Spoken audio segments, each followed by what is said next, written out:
Retour à Tahiti avec cette déclaration. Les océans sont dégoûtants. Ce sont les termes d'Eloïsa Schurman. Après avoir fait 3 fois le tour du monde en bateau, cette navigatrice est choquée par la pollution plastique.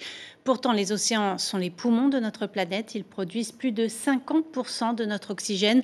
En mission sur son voilier Voice of the Oceans, cette Brésilienne tente d'éveiller les consciences. Nicolas Suire et Hubert Liao l'ont rencontrée.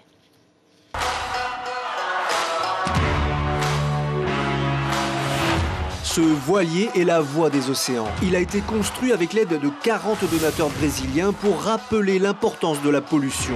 Sa propriétaire a embauché plusieurs personnes pour montrer cela à la télévision et sur les réseaux sociaux. Les gens ne comprennent pas que sont eux qui font la pollution des océans.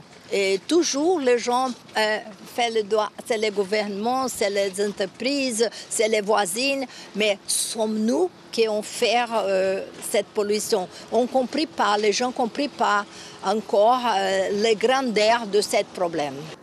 Mais des solutions existent. Eloïsa montre l'exemple. Sur son bateau, le plastique est le moins présent possible. L'eau de mer est rendue potable grâce à un désalinisateur. Les eaux usées sont traitées par des microbes et des ultraviolets avant d'être rejetées. Évidemment, on trie. Regarde, on sommes sur un bateau et on fait la séparation papier de plastique et de métal.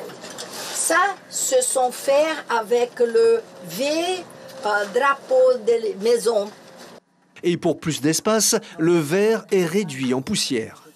Ici, c'est le verre. Il ne coupe pas la main. Ici, c'est le verre. Et on donne ce verre-là sur le endroit qui fait la construction. C'est la deuxième fois que le bateau accoste en Polynésie. L'équipage aime l'accueil et la propreté du Fénois. Une propreté due à la prise de conscience de la majorité de la population et qui se constate dans la rade de Papeete. L'an dernier, 600 mètres cubes de déchets ont été ramassés, dont 15% de plastique. C'est vrai qu'en 2023, on note une sensible baisse de la quantité de déchets ramassés.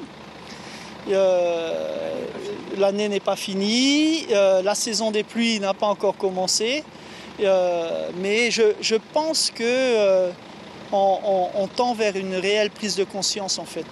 Depuis 2 ans, Eloïsa martèle le même message. Chacun d'entre nous peut et doit consommer moins afin que nous puissions laisser un héritage à nos enfants.